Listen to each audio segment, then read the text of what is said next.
বন্ধুসকল, আপোনালোকে সকলে জানে অসম হৈছে কৃষি প্ৰধান ৰাজ্য। অসমৰ শতকৰা ৭০% লোক কৃষিৰ ওপৰত নিৰ্ভৰশীল। গতিকে বৰ্তমান অসমৰ কৃষকসকলৰ অৱস্থা কেনেকুৱা হেয়া আমি বিশ্লেষণ কৰাৰ সময় আহি পৰিছে, কিয়নো এই কৃষকৰ ওপৰতেই আমি নিৰ্ভৰশীল। অসমৰ কৃষকসকলে উৎপাদিত ফসল আমি ভক্ষণ কৰি আছো।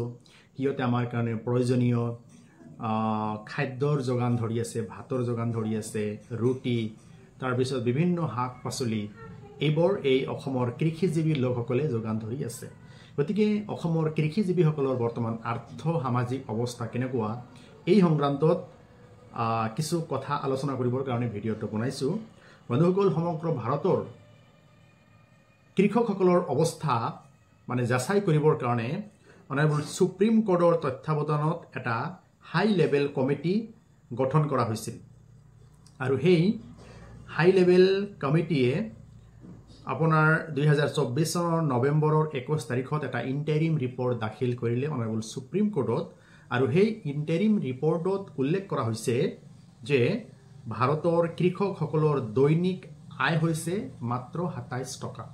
যিবিলাক লোক অকল কৃষিৰ ওপৰত নিৰ্ভৰশীল, বাকী কোনো কাম নকৰে, অকল কৃষিজাত শস্য সামগ্ৰী সেইবোৰ উৎপাদন কৰে, গতিকে তেনেকুৱা কৃষকসকলৰ দৈনিক ইনকাম হৈছে মাত্ৰ 27 টকা। গতিকে চাওক, তেনেকুৱা দৈনিক 27 টকা ইনকাম কৰি ভাৰতৰ কৃষকসকলে কেনেকুৱা ধৰণৰ জীৱন যাপন কৰিব পাৰিব। আৰু ভাৰতৰ কৃষকসকলে কৃষিকাৰ্য সম্পাদন কৰোঁতে কিছুমান ঋণ ল'ব লগা হয়।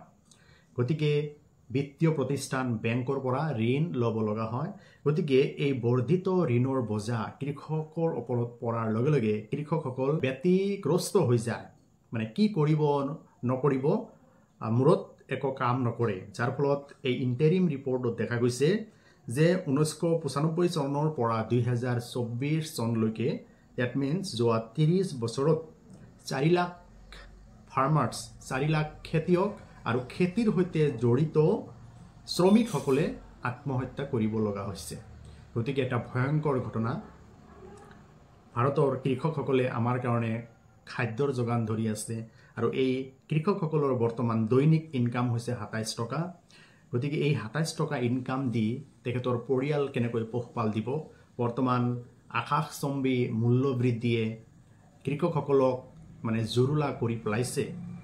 এতিয়া আপুনি গাঁও অঞ্চলৰ কৃষকসকলৰ ওচৰত যাব, কৃষকসকলৰ মুখত হাঁহি নাই। গতিকে কৃষকসকলৰ অত্যাধিক ঋণৰ বোজাই কৃষকসকলক ভাৰাক্ৰান্ত কৰি পেলাইছে। গতিকে এই ক্ষেত্ৰত নিশ্চয় আমি সকলোৱে ভাবিব লগা হৈ পৰিছে। কৃষিজাত শস্যৰ মিনিমাম ছাপৰ্টিং প্ৰাইচ কৃষকসকলে পোৱা নাই। গতিকে এই কৃষিজাত সামগ্ৰীক লৈ কিছুমানে মধ্যভোগী লোকসকলে ব্যৱসায় চলাই আছে।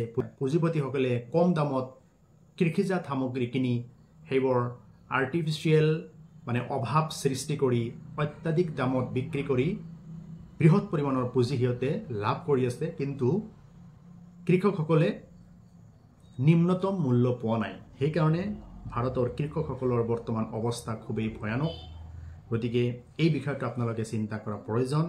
গতিকে চৰকাৰে যি কৰিলে ভালেই কৰিলে, চৰকাৰে কিন্তু জনসাধাৰণৰ উন্নয়নৰ কাৰণে সিমান চিন্তিত নহয়। চৰকাৰ পুঁজিপতি গোষ্ঠীৰ কাৰণে সকলো সময়তে চিন্তাত মগ্ন। গতিকে অসম তথা ভাৰতবৰ্ষৰ কৃষকসকলৰ অৱস্থা কেনেকুৱা আপোনালোকৰ আগত দাঙি ধৰিলোঁ। নিশ্চয় আপোনালোকে ইয়াৰ লাইক, কমেণ্ট আৰু শ্বেয়াৰ কৰিব। ধন্যবাদ।